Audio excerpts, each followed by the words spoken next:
مولوی صاحب رکعت بھری آواز میں گڑ گڑا کر دعا مانگ رہے تھے۔ یا اللہ، میں بہت ہی کمینہ بندہ ہوں۔ مجمع نے زوردار آواز لگائی، آمین۔ یا اللہ، میں بڑا پاپی انسان ہوں۔ مجمع نے نعرہ لگایا، آمین۔ یا اللہ، ہر صغیرہ کبیرہ گناہ میرے اندر ہیں۔ مجمع نے زور سے کہا، آمین۔ یا اللہ، میں بات ابھی مولوی صاحب کے منہ میں ہی تھی کہ مجمع نے فلک شگاف نعرہ بلند کیا، آمین۔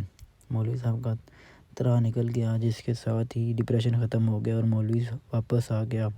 کہنے لگے، بغیر تو تسی بھی کچھ کیتا ہے یا سارے گناہ میں ہی کر چھڈے۔ مجمع نے کمزور سی آمین کہی۔ یا اللہ، راجہ صاحب کی دمبے کی قربانی قبول فرما اور اس کا ثواب اس بکروال کو عطا فرما جس کی یہ دمبی راجہ صاحب نے چوری کی تھی۔ ایک آمین کام ہو گئی۔ یا اللہ، ملک صاحب جو شادی شدہ عورت بھگا کر لے گئے تھے، وہ تینوں بچوں سمیت ان کو معاف فرما دے۔ ایک اور آمین کام ہوگی۔ یا اللہ، ان بٹ صاحب کو دیکھ چہرے سے ہی لگ رہا ہے ہفتے سے کچھ نہیں کھایا۔ یا اللہ، ان کو وہ 20 کنال زمین معاف فرما جو یہ اپنی بیوہ بہن کی دبا کر بیٹھے ہیں اور وہ بیچاری پھٹے کپڑوں کے ساتھ گھر کام کر کے روٹی کھاتی ہے۔ ایک اور آمین کام ہو گئی۔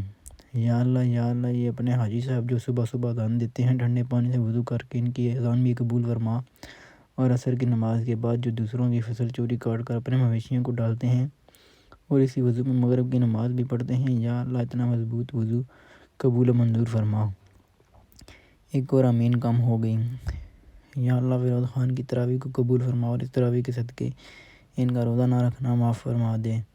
ایک اور آمین کام ہو گئی۔ یا اللہ، محمد حسین صاحب کو گلے کے کینسر سے محفوظ رکھ، جو لوگوں کے گائے بھینس کو آٹے میں سوئیاں کھلا دیتا ہے اور وہ بھوکے پیاسے تڑپ تڑپ کر ذبح ہو جاتے ہیں۔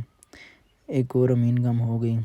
میرے مولا لیاقت حسین کو مثانے کے کینسر سے محفوظ رکھ، جو ہر اس گائے بھینس کے تھن دانتی سے کاٹ دیتا ہے جو اس کی فصل میں گھس آتی ہیں۔ مسجد میں سناٹا چھا گیا۔ یا اللہ، ان سب گناہ گاروں کی روٹی کھا کھا کر مجھ ناچیز سے بھی جو گناہ سرزد ہو گئے ہیں، ان سے درگزر فرما۔